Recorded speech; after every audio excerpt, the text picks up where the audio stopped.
All right. Good morning and welcome to the Animal Science and Forage webinar series. I'm Sarah Dickinson. I'm a PhD student at the Auburn University Department of Animal Science, where I study reproductive physiology and molecular genomics. And today I'm excited to speak with you about estrus synchronization and artificial insemination. We're going to first discuss some very brief benefits of artificial insemination with the synchronization of estrus. So you guys are probably very familiar with a primary benefit of artificial insemination in that we have improved genetics and increased accuracy available to us when we utilize bulls at AI sires.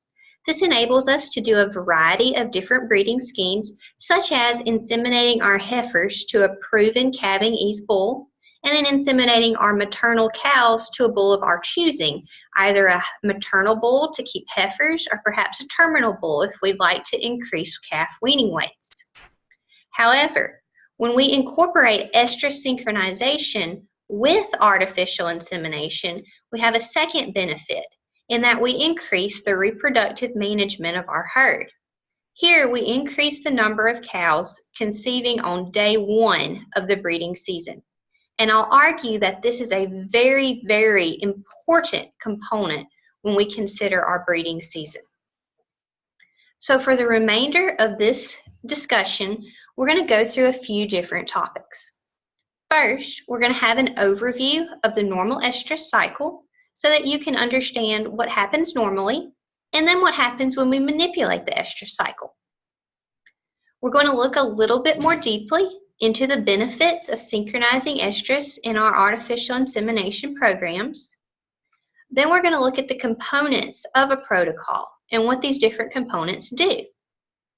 We will follow this by discussions of considerations when selecting an estrus synchronization protocol, and then we'll end with a discussion of realistic expectations and things that you can do to improve your success. First off, let's consider the normal estrus cycle of a cow. The normal estrus cycle is generally 17 to 24 days in length, and it consists of a period of estrus in which our animals display mating behavior, they stand to be mounted, and this is followed by ovulation. We think that standing estrus should last around 12 hours in a normal cow. However, there is a range, and cows may be in standing estrus from 8 to 24 hours. Furthermore, ovulation follows standing estrus, and we would expect ovulation about 30 hours after the beginning of standing estrus. Between times when our cows display standing estrus, there is a period between estrus that is a quiet time in which our animals do not display mating behavior, and this takes up the remainder of the 17 to 24 day cycle. When we look further into the estrus cycle, we can divide it into two phases. First is a follicular phase. In this phase, follicles dominate the ovary. So when I say follicles, I'm talking about these blister-like substances right here. So this blister-like substance is a follicle, and within it, it contains fluid and an egg, which will be released upon ovulation. Furthermore, this follicle secretes a hormone called estradiol, or estrogen, and this hormone leads to mating behavior. So as the follicle secretes more and more estrogen as it grows, it eventually allows the animal to display estrus, and then it leads to what we call an LH surge. And this LH surge will cause ovulation. Upon ovulation, this follicle will release its egg, and it will be transformed into a corpus luteum. Then we move into the next phase of the estrus cycle, the luteal phase.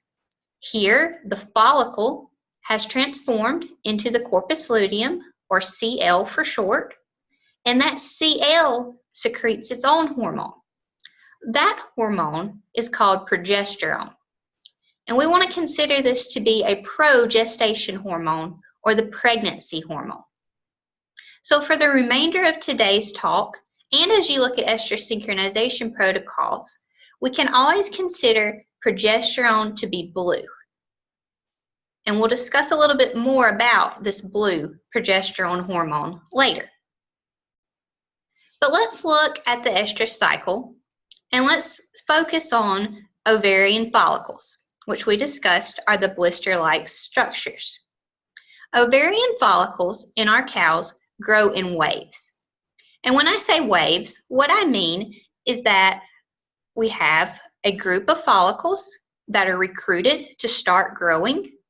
These follicles enlarge in size, and slowly one takes over and is selected. This becomes a dominant follicle and secretes estradiol or estrogen, which can bring a cow into heat. But it's important to realize that this follicle cannot fully take over our cow or ovulate until progesterone is lower. So in high progesterone scenarios, this follicle will not ovulate and it will not cause the cow to display estrus. It will begin to die, and it will be followed by a new follicular wave emerging where the follicles grow again and one becomes selected to become dominant. Now in the normal estrus cycle of a cow, we have either 2 or 3 waves of follicles. So this would be a 2-wave cow in which we had the first wave with high progesterone levels indicated by this blue box.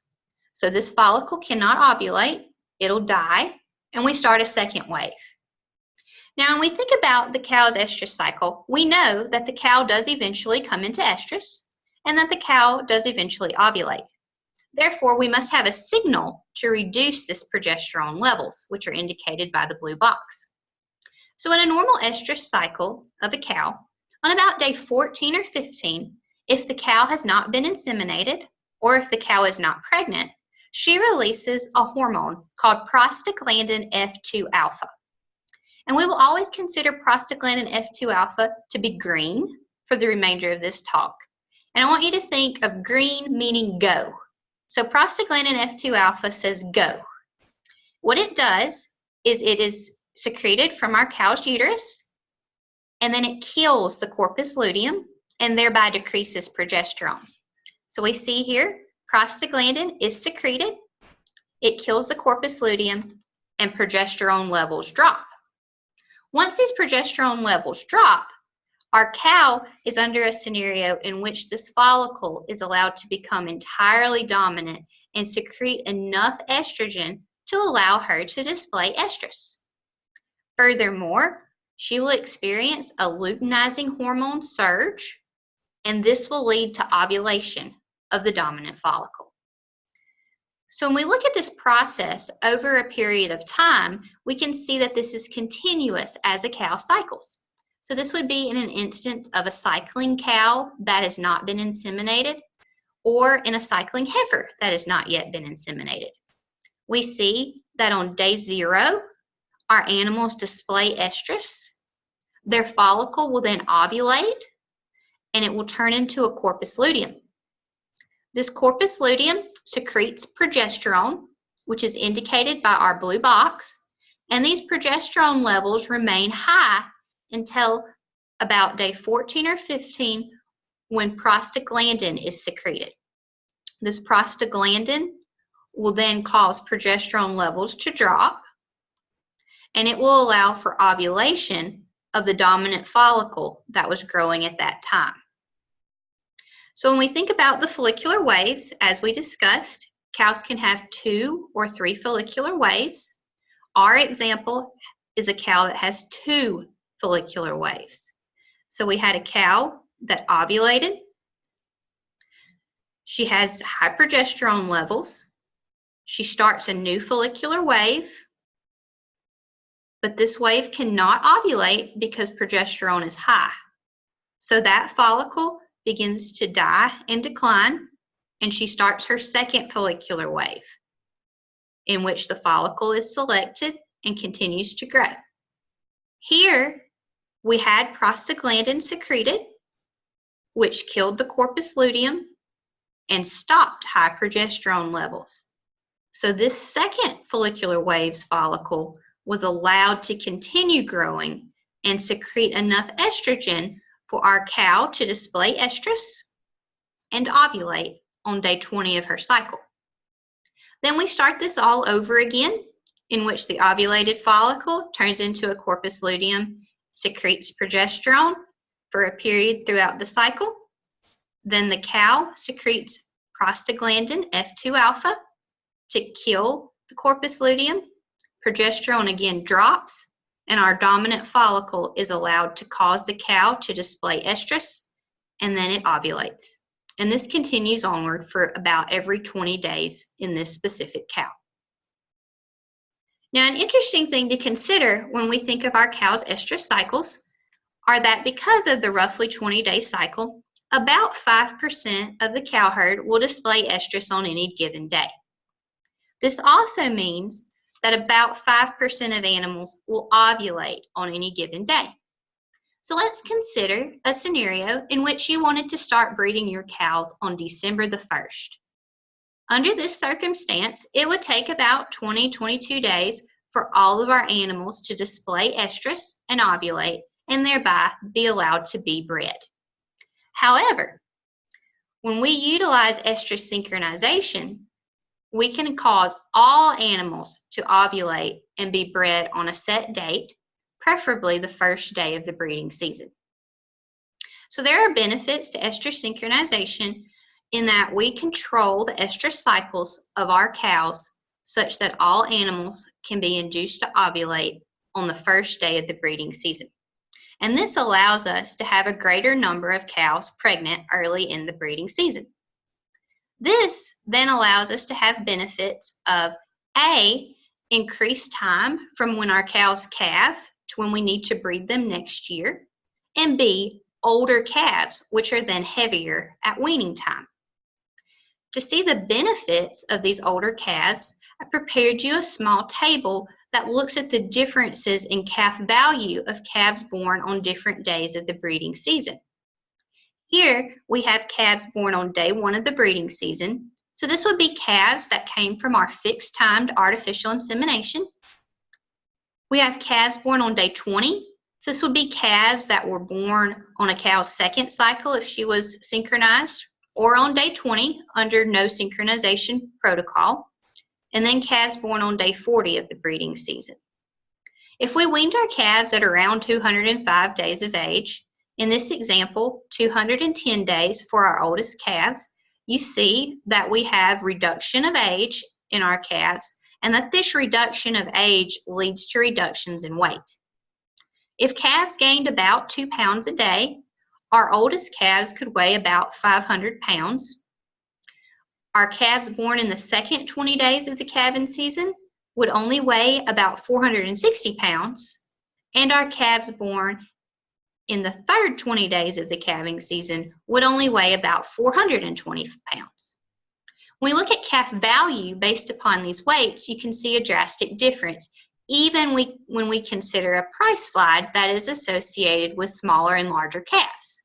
So looking at prices from the Mid-State Stockyard on October 2nd of this year, we see that our calves born early in the calving season would be worth about $780 at weaning. Calves born in the second 20 days of the calving season would be worth $50 less, only $731, simply because of their reduced age. And calves born in the third 20 days of the calving season would be worth about $701. And this is $79 less than those calves born on day 1 of the calving season, merely because of a reduction of age. Furthermore, when we think about that benefit that we discussed of cows having more time to recover from calving, we can see that more animals will become pregnant if we utilize estrus synchronization. So we must also consider the impacts of losing a calf or an animal not becoming pregnant. If we have a drawn-out calving season, or if we don't utilize estrus synchronization and we have late calving animals, these animals might not become pregnant next year, and then we're going to lose that entire $780, which can get into our pockets very, very quickly. So when we think about implementing estrus synchronization into our AI programs, there's a few products that you might consider using. The first of these products is a progesterone source, which is commonly an intravaginal insert called a cedar in our cows, but we can also use the cedar or an MGA feed supplement in heifers. We will also use 1 or 2 injections of GnRH. This is a hormone injection that is in the form of either cisteralin, Factrol, Fertigil, or Ovocyst. We will also use at least 1 injection of prostaglandin F2 alpha, which is commonly our Estromate or Lutalize, or perhaps Estraplan, Synch, or Prostamate. When we look specifically at these products, there's a few things that we need to know that will help us to better use them in our synchronization. First, we need to remember that progesterone, our cedar or MGA in heifers, is blue. Blue means weight. So anytime we use a progesterone source, this blue component of our protocol, we're telling the animal to wait. We're telling her to wait and not display estrus until we remove the progesterone source. Secondly, GnRH, which will always be red when I discuss protocols, and red to us is going to mean 2 different things. It can either mean ovulate or it can mean restart, depending upon where we are in the protocol. GnRH leads to a luteinizing hormone surge, and this LH surge we discussed earlier in the cow's normal estrus cycle. This LH surge will cause the animal to ovulate, so that dominant follicle will ovulate when we inject GnRH. That is the ovulate component of the protocols. We also can make this animal ovulate and thereby restart a new follicular wave. So that is the restart component of the GnRH injection. Lastly, we will use at least 1 injection of prostaglandin F2 alpha, and prostaglandin will be green, as we discussed earlier, because green means go. Go and be in heat. We know that prostaglandin is going to act on the corpus luteum and kill it, thereby reducing progesterone levels and allowing our cows to display estrus and ovulate. So there are different options when we want to use artificial insemination in our cow herds. The first option would be to constantly detect estrus and inseminate animals as they cycle. And this can work, but there are some benefits of estrus synchronization that we will miss out on if we just constantly detect estrus. So we will focus on 3 additional options if you would like to use artificial insemination in your cow herd. The first being to synchronize estrus and inseminate animals that cycle, or you can synchronize estrus and inseminate animals that cycle, and then timed AI any non-responding animals. Or thirdly, you can synchronize estrus and use a fixed timed artificial insemination for all animals. There are pros and cons to each of these 3 mechanisms to synchronize estrus, and we'll discuss those pros and cons and help you hopefully understand which of these will work better for your program. So you need to consider a few things when you consider which protocol would be best for you. The first thing that you must consider is if you have time for proper heat detection. This means that you would need to have at least 20 minutes solely dedicated to heat detection 2 times a day. And it's important to realize that even if you do things exactly right, you may miss some animals that cycle, and you're going to have a better chance to detect estrus if multiple animals are in heat. You can use aids to help you with estrus detection, such as Estrotech patches or KMAR patches, and these are very helpful to notify you of which animals to watch. However, it's very important that you are able to recognize the primary sign of heat or standing estrus, in which this black cow is standing. Pregnancy rates in your program can exceed 60% pregnancy from a single insemination when you breed your animals off of estrus. There have been reports of 52 to 88% commonly when estrus is expressed. However, it's really important to remember that you're likely to miss some animals. What if an animal didn't cycle or you didn't see her when she was in heat? Then you missed your opportunity to inseminate her, and you'll have to wait another 20 or 22 days until you can breed her again. Next, you need to consider who will breed the cows. If you can breed effectively, it may be very possible to breed individual cows off their heats. However, if you are just learning to inseminate or you rely on a technician to breed your cows, logistically, you may have to use fixed-timed artificial insemination to schedule breeding times. You also need to consider your goals, your herd size, and the number of animals that you are breeding. If you have 5 cows and you are breeding with expensive semen or sex-sorted semen, you have a lot of time to heat detect, and you're a very skilled breeder, perhaps it would be practical to breed animals off of individual heats. However, if you're breeding 50 cows, you use $25 semen, you are not a skilled breeder, and your primary goal is reproductive management, it might make more sense to use a fixed-time artificial insemination protocol. It boils down to how important is your herd's total reproductive management. Are you concerned about one specific valuable animal, or are you concerned about your group of animals as a whole? Fixed-timed artificial insemination protocols allow for the entire herd to ovulate, be inseminated, and potentially become pregnant on day 1 of the breeding season. Therefore, if whole herd management is important, you might consider fixed-timed AI. Furthermore, when you use estrus synchronization protocols that utilize a cedar insert, we can have what we call an N-estrus response. We can have a fertile estrus or ovulation in cattle that have not yet returned to cycling. And this will allow us to have a percentage of animals that are about 20 days postpartum become pregnant. It's important to remember this 20 days postpartum rule. We need our animals to be at least 20 days postpartum to utilize estrus synchronization, but once they've passed this time period, even if they have not returned to normal cycles, there is a chance that we can get them pregnant if we use a cedar-type protocol. And then we must remember that pregnancy rates on day 1 of the breeding season, when we use fixed-timed AIs, will average about 50%. So this would allow us to get 52 to 88% of our cows that displayed estrus pregnant, and 30 to 40% of those cows that did not display estrus pregnant. But when we have a large group of animals whose reproductive management is important, that 50% is extremely valuable to our program.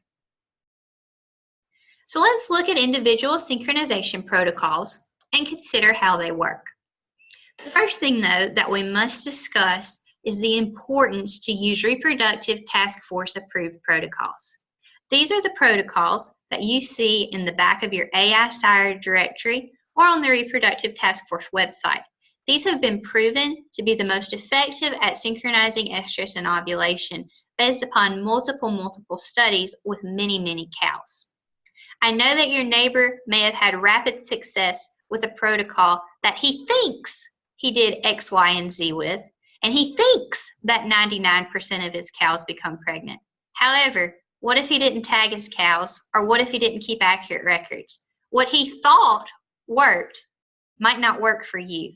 These protocols have been proven to be reputable and to work well on multiple herds. These protocols have different types in which you can utilize heat detection alone, heat detection with timed AI, or fixed timed AI. And we'll look at each type further in just a few seconds. But I want you to focus that each of these protocols uses a combination of the components that we previously discussed to restart a follicular wave, ask the cow to wait to display estrus until we are ready, and then tell the cow to go and display estrus.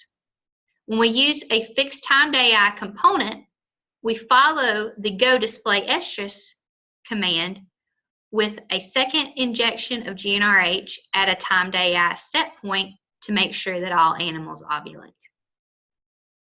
Let's first look at heat detection. Here, we might restart and then go, or restart, tell the animals to wait, and then tell the animals to go and display estrus. It's important to realize that in these protocols, we must detect estrus. There's no opportunity to breed cows that do not display estrus. We do not have a second GnRH injection in timed AI, so we rely solely on estrus expression for our breeding.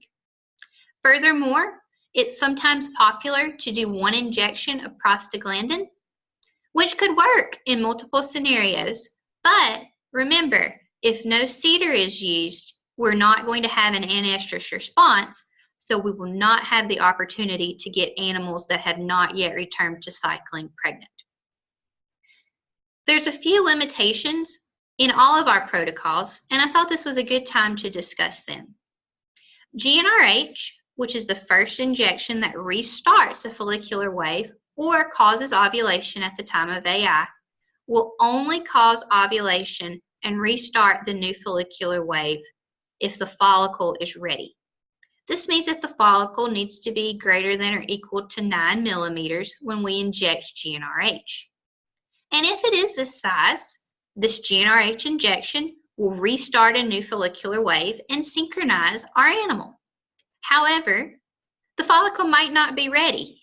In this case, the animal will restart her follicular wave on her own, at her own timing. So she might restart here or here. And if she does that later, then she's not going to be ready to breed at a set time. That's why we have this longer period of heat detection in AI, and that's what explains those animals that rely on GnRH injection to induce ovulation in our fixed-timed AI protocols. More importantly, we need to discuss some limitations with prostaglandin. As we said earlier, if we only inject prostaglandin and do not utilize a cedar, we miss out on an anestrus response, but also we need to know that prostaglandin will only kill a mature corpus luteum. So this prostaglandin injection will only work and bring our animal back into heat if it's been at least 5 days since the animal was last in estrus. And even in this case, we would need an increased amount of prostaglandin. So if you're using prostaglandin only to synchronize your animals, it's important to wait at least 7 days from when the animal was last in heat to inject prostaglandin and try to bring the animal back into estrus. If we utilize heat detection in our estrus synchronization protocols, it's very important that we use adequate heat detection and breed our animals at the best time to breed. As we said, the period of estrus is hallmarked by standing estrus and will last about 12 hours. It's important that we remember that ovulation occurs about 30 hours after the beginning of standing estrus. We need to breed animals such that there is fertile semen in the female tract when ovulation occurs. There's been a rule developed to help us to do this, and it is called the AM/PM rule, which says that we should breed cattle about 12 hours after we first observe standing estrus. This simply means if you observe standing estrus in an animal in your afternoon or evening heat check, you breed her the next morning. If you observe standing estrus in an animal in your morning heat check, you'll breed her in the afternoon. So follow the AM/PM rule to breed animals at their most fertile time period. The time to breed these animals is a compromise of the animal's egg and the sperm lifespan. And we can look at this calendar to show us how this compromise takes place and why the AM/PM rule works. So we can look at a timeline in hours from when an animal starts to display estrus. When I say starts to display estrus, I mean begins standing estrus. So if an animal begins to stand here at 0 hours, we know that she will likely stand for about 12 to 18 hours. and she will also likely ovulate at about 30 hours after she began standing estrus. Now the egg's lifespan, this ovulated egg's lifespan, is not very long. It's only going to live for about 8 to 10 hours after it is ovulated.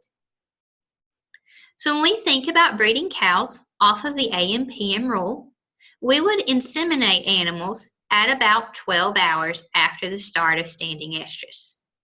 This sperm will then live in the female tract for about 18 to 24 hours, as seen here. Now, it's important to realize that when sperm is first introduced into the female tract, it is not yet capable to fertilize the egg. That's why we have this period of time known as capacitation, in which the sperm becomes ready to fertilize the egg, after which we have fertile sperm in the tract for a period of time that overlaps the egg's lifespan. Now, we discussed protocols that allow us to use heat detection only, but there are also protocols that allow for heat detection and then the incorporation of timed AI. Here, we restart a follicular wave with an injection of GnRH. We may tell the animal to wait by administering a CEDAR. Then we will remove the CEDAR and inject prostaglandin to tell the animal to go and be in heat. And then we're going to do heat detection for a set period of time. Here we see 72 to 84 hours. So during this time period, we're going to watch our animals for estrus and inseminate them according to the AM/PM rule. So we're going to heat detect for these few days, and we must detect estrus accurately. We must dedicate appropriate time for estrus detection during this time period. Then, on a set time, 72 to 84 hours after prostaglandin injection, we are going to inseminate all animals that did not display estrus and inject them with a second injection of GnRH to tell them to ovulate. This GnRH and timed AI for all non-responding animals at this set time is important to whole herd reproductive management because it allows all cows to have the opportunity to become pregnant from this protocol.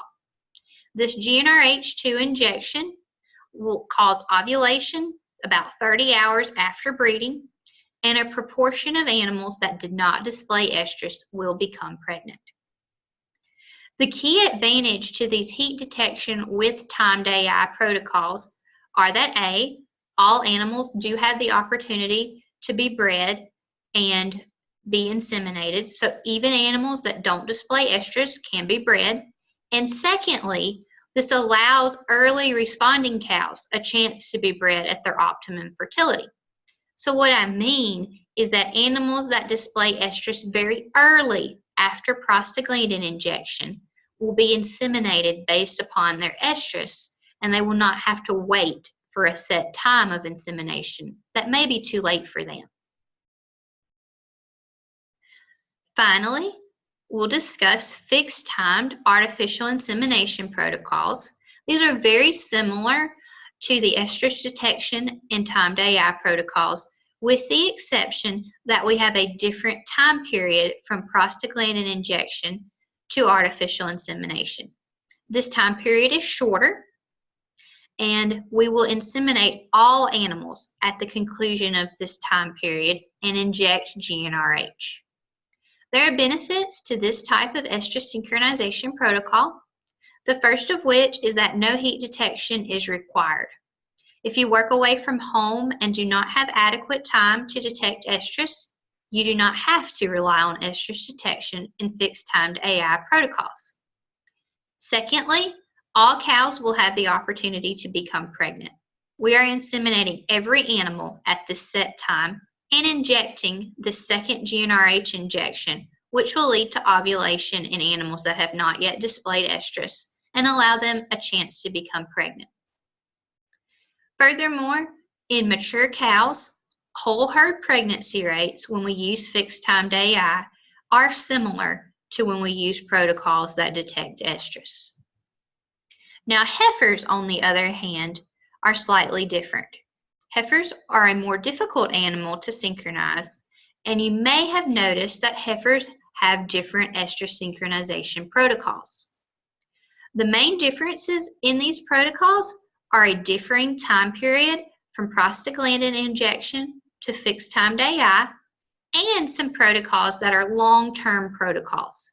So we might have the 14-day CEDAR protocol in heifers or the MGA protocol.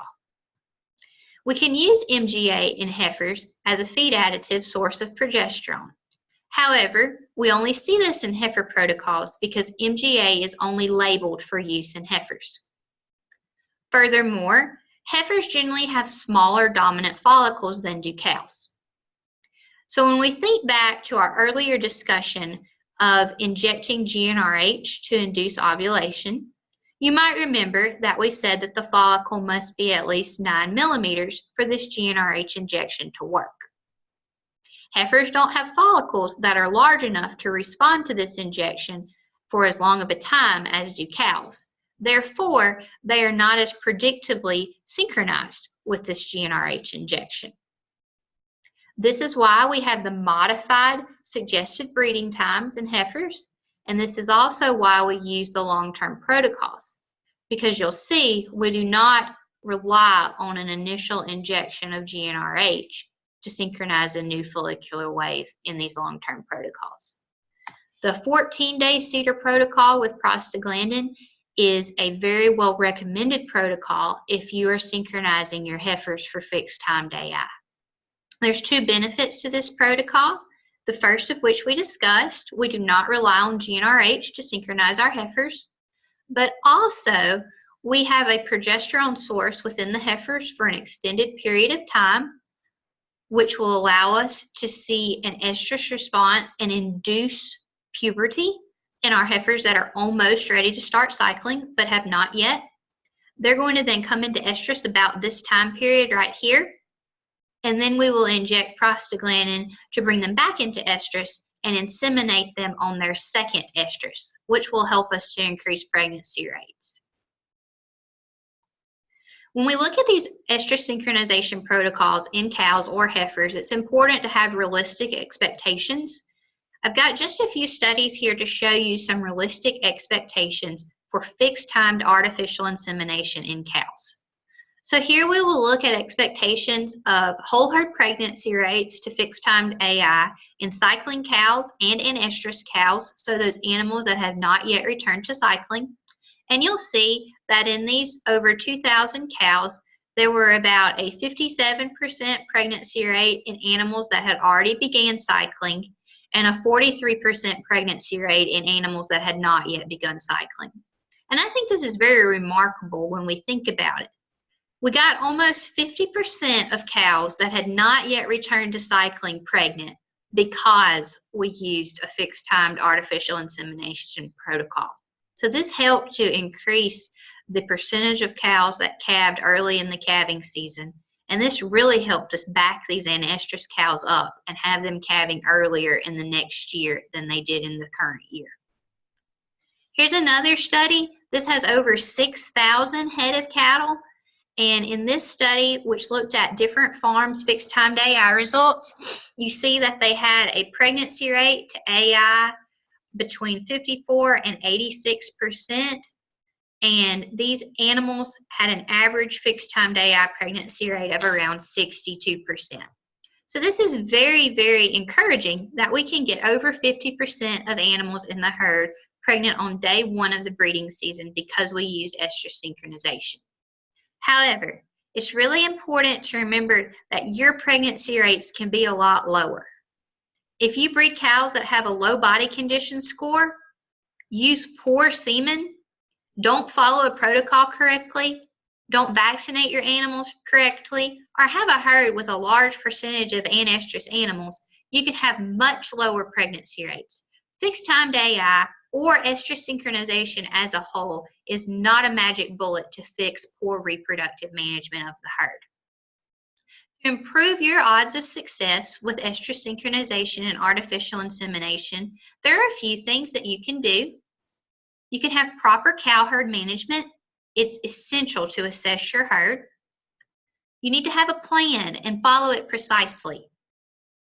You can use reproductive task force approved protocols, not the neighbor's proven protocol.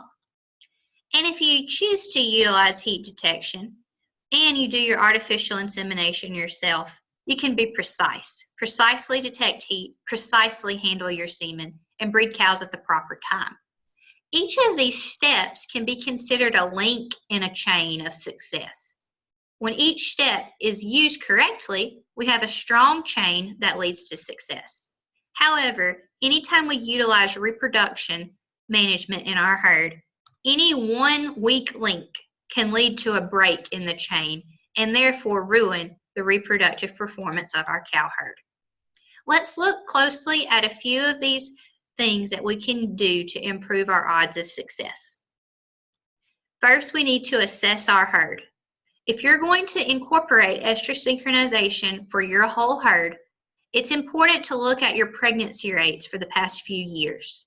And we want to have greater than or equal to 85% pregnancy rates over the first 60 to 70 days of your breeding season. If we're not yet accomplishing this, your herd is probably not a good candidate for whole herd estrus synchronization. Furthermore, it's important not to vaccinate with a modified live vaccine for the first time within 30 days of breeding. This can cause ovarian lesions and reduce our pregnancy rates. In addition, we want to look at our heifers. Our heifers need to have reached about 65% of their mature body weight, and we want to have at least half of our heifers being cycling or have reached puberty. It's a good idea to have a veterinarian perform a reproductive tract score, and this tract score indicates the animal's puberty status, with a 4 or a 5 tract score being an animal that has reached puberty. So if you do tract scores, your goal is that greater than or equal to half of your heifers have a tract score of 4 or 5. In addition, we want to look at our mature cow herd. We want our cow herd's average to be at least 40 days postpartum to incorporate whole herd synchronization. And as we discussed earlier, minimum individual postpartum days should be about 20 days postpartum for synchronization to work. Furthermore, the nutritional status of our cow herd is important. We want our cows to have had a minimal body condition score of 5 at calving and to have adequate nutrition. Furthermore, it's advantageous if our cows had minimal calving difficulty. Also, if you're just starting to utilize estrus synchronization and you do not utilize pregnancy checks, it's important to make sure that no cows are pregnant when you begin the protocol. If you're not sure, it's likely a good idea to have the vet come out and pregnancy check your herd. If you inject prostaglandin into cows who you do not know are pregnant, this prostaglandin injection will indeed abort the pregnant cows. When you continue forward with your estrus synchronization program, it's important to devise a plan and follow it precisely. This is a very helpful tool that you can use to help make a calendar. So if you go to www.iowabeefcenter.org/estrussynch.html, you can download an Excel document that helps you to plan out your estrus synchronization. You'll load this, and then you can select how many animals you'll breed. You select which protocol you would like to use, and then you can select the date and time that you would like to breed your animals. Then this program will do all of your work for you and calculate what days and what times you need to implement various steps in your protocol. It will then print you a calendar, which you can put on your refrigerator and refer to as you synchronize your animals. This is very helpful, and I personally utilize this when I develop estrus synchronization plans. After you have devised your plan and followed it precisely, there's a few things that you can do after the fact to increase your odds at success for your breeding season. First, if you would like to distinguish between artificial insemination and bull-bred pregnancies at pregnancy diagnosis time of about 70 days, You should wait approximately 10 days before you turn in the cleanup bulls after artificial insemination. If you pregnancy check then at about 75 days using an ultrasound, or at 80 to 90 days after AI using rectal palpation, you can distinguish your AI bred from your bull bred pregnancies. Furthermore, if you need to ship your cattle after insemination, it's important to do so between days 1 and 4 after AI, and then to avoid shipping cattle between days 5 and 42 after insemination. Lastly, maintain an adequate nutrition and mineral program in your herd year-round to improve their reproductive performance and the animal's overall performance within your herd. If you do these things, you will have benefits that are numerous, and this will increase your reproductive management and increase your likelihood of success with artificial insemination and estrus synchronization.